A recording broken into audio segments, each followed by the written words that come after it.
हर हर महादेव साथियों। आज विषय थोड़ा विपरीत है और भिन्न भी है। आज हम शूद्र और ब्राह्मण क्षत्रिय वैश्य इस चारों वर्णों वाले विषय पर बात करेंगे। अति गंभीर विषय, हमेशा से ही इस पर लड़ाइयाँ चलती हुई आ रही हैं।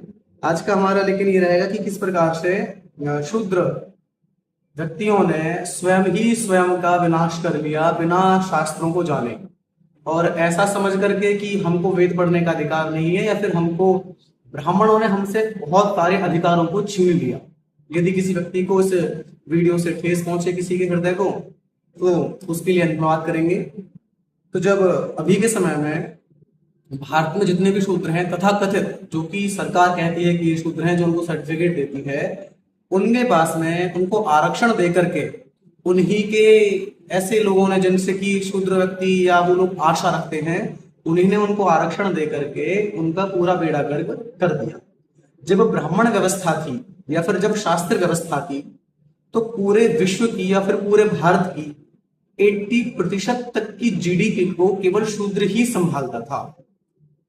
किसी भी चीज का उत्पादन करना, किसी भी चीज को मैन्युफैक्चर करना, किसी भी चीज को देश से बाहर लेके जाना, केवल शूद्र ही संभालते थे। ब्राह्मण वो कार्य नहीं करता था या क्षत्रिय वो कार्य नहीं करता था, शूद्र इत्यादि व्यक्ति उस कार्य को संभालते थे। आजकल जूते बनाने की हजारों करोड़ की फैक्ट्रियां हैं। हमारे शास्त्रों में क्या कहा गया है? जूते बनाने इत्यादि का काम कौन व्यक्ति को करना चाहिए? शूद्र को करना चाहिए।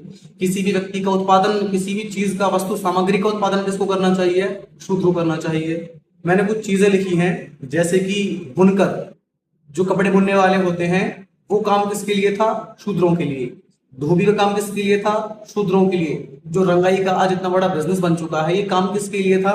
शूद्रों के लिए। दर्जी का काम किसके लिए था? जो बड़ी बड़ी फैक्ट्रीज एकदम प्रोफेशनली जो फैशन डिजाइनिंग को कोर्स लेकर के आई हैं, तो फैशन डिजाइनिंग का कोर्स शास्त्रों में शूद्रों के लिए किया गया है, केवल ब्राह्मण ये नहीं कर सकते। मिस्त्री किसी भी चीज को कंस्ट्रक्ट करने का काम किसके लिए था? शूद्रों के लिए था। पत्थरों को तराशना, उनको मूर्ति का स्वरूप देना किसका काम था? शूद्रों का काम था। सड़क बनाना, जो आज लाखों करोड़ रुपए के कॉन्ट्रैक्ट उठते हैं, मिलते हैं, बिल्डर्स लोग लेते हैं, ये काम किसके लिए शास्त्रों ने तय किया था? मनुस्मृति में साफ साफ ये कार्य, सड़क बनाना, पुल बनाना, ये जैसे काम साफ साफ शूद्रों के लिए लिखे गए हैं। हथियार बनाना, औजार बनाना, कुम्हार जो भी कार्य करते हैं, ये सभी शूद्र श्रेणी में है, सभी लोग, इनके लिए इतना काम था। चर्मकार, पशुपालन करने तक का कार्य भी शूद्रों के लिए ही था। तो जब देश की 80% तक आयात या निर्यात होने वाली वस्तुओं का उत्पादन केवल शूद्र ही करते थे, तो देश की 80% जीडीपी ब्राह्मणों ने या शास्त्रों ने शूद्रों के ही नाम की हुई थी। तब कैसी भी कोई किसी को समस्या नहीं थी, परंतु कुछ समय के पश्चात संविधान निर्माता तथा कथित निर्माता ने आए और अपने ही वर्ण के लोगों को, अपने ही लोगों के साथ में विश्वासघात किया और उन्हीं लोगों को अलग अलग कार्यों के अंदर बांट दिया और आरक्षण देकर के उन्हें और कमजोर बनाने का कार्य कर दिया। अब इसमें बहुत से लोगों को इससे ठेस पहुंचेगी कि ये किया वो किया, परंतु वो लोग उन्हीं लोगों के द्वारा लिखी हुई विक्षिप्त स्मृतियों को पढ़ रहे हैं, जैसे कि मनुस्मृति आजकल कुछ विधर्मियों के द्वारा लिख दी गई है, जिसमें तथाकथित जो मन चाहे वो बातों को लिख रहे हैं। और आज के समय से कंपेयर करें कि आज की सरकार ने ये कार्य किसके लिए छोड़े हैं।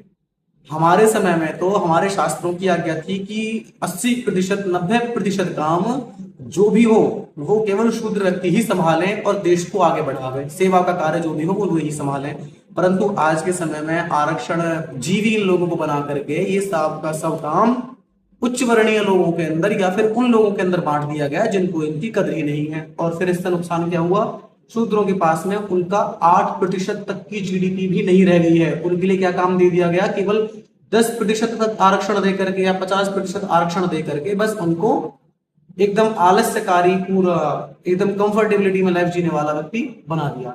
अब इससे आप स्वयं ही देख लें कि किसको नुकसान होता है। आप ही को हो रहा होगा निश्चित रूप से। तो इसमें ये जो भी कार्य थे ये आप लोगों से छीन करके, ये तो बस मैंने थोड़े से गिनवाए हैं, इसके अंदर बहुत 50 ऐसे कार्य लिखे हुए थे जो कि केवल शूद्र ही कर सकते हैं, ब्राह्मण वो कार्य नहीं कर सकते। ब्राह्मणों के नियम ही इतने अधिक हैं कि स्वयं का जीवन सुबह को उठने से लेकर के रात के सोने तक का जीवन ही इतना उसका जटिल है कि वो किसी और कार्य में ध्यान ही नहीं दे पाएगा धर्म को बचाने के अलावा। और जितने भी अदर लोग हैं वो हमेशा हिंदू धर्म के नाम पर ब्राह्मणों को ही टारगेट करते हैं कभी भी। क्योंकि वो जानते हैं बहुत अच्छे से कि जैसे ही इस वर्ण का नाश किया तो हिंदू धर्म का स्वतः ही मूलतः नाश हो जाएगा, समूल नाश हो जाएगा। तो आज के लोगों ने तो, सरकार हो चाहे सत्ता हो, इन व्यक्तियों ने तो शूद्रों से 8% तक या 5% तक भी उनके पास में जो चीजें उनको दी गई हैं वो नहीं छोड़ी, उनको कोई अधिकार नहीं दिया गया। शास्त्रों ने शूद्रों को इतना अधिक अधिकार दिया हुआ है कि एक बार पुस्तकों को, धर्म ग्रंथों को खोल करके तो देखें। और जो आप बोलते हैं छुआछूत की बातें या फिर वर्णवादी की बातें, तो ये नियम है सभी के लिए, आपके लिए भी नियम है, हमारे लिए भी नियम है। तो इन चीजों का पालन करना चाहिए, ना कि समाज के अंदर राजनीति के चक्कर में फंस करके अपने ही धर्म से विमुख हो जाना चाहिए। क्योंकि जब एक व्यक्ति अपने धर्म से, परंपराओं से, संस्कृति से, सभ्यता से विमुख हो जाएगा तो उसके पास में स्वयं का कुछ नहीं बचेगा कभी भी। और जब अपनी चीजें नहीं लाने की कोशिश करेगा तो वो वहीं से उसका पतन आरंभ हो जाएगा। सनातन परंपरा लाखों करोड़ों वर्ष पुरानी है, और इस विषय में मैंने काफी सारे ऐसे व्यक्तियों से विमर्श किया जो कि अधिकारी हैं और शूद्र वर्ण से ही आते हैं, जो कि कार्यकारिणी, उनकी जो श्रेणी है, कार्य श्रेणी के द्वारा भी शूद्र से आते हैं और हैं भी। तो उन लोगों को ये वाली बात मालूम है, परंतु जो नहीं समझना चाहते वो इसके नाम पर बहस करते हैं। तो यदि आप लोगों को इस विषय से बुरा लगा हुआ हो तो लगने दें और आप शास्त्रों का अध्ययन करें, अच्छा बुरा लगता ही रहेगा। हर हर महादेव।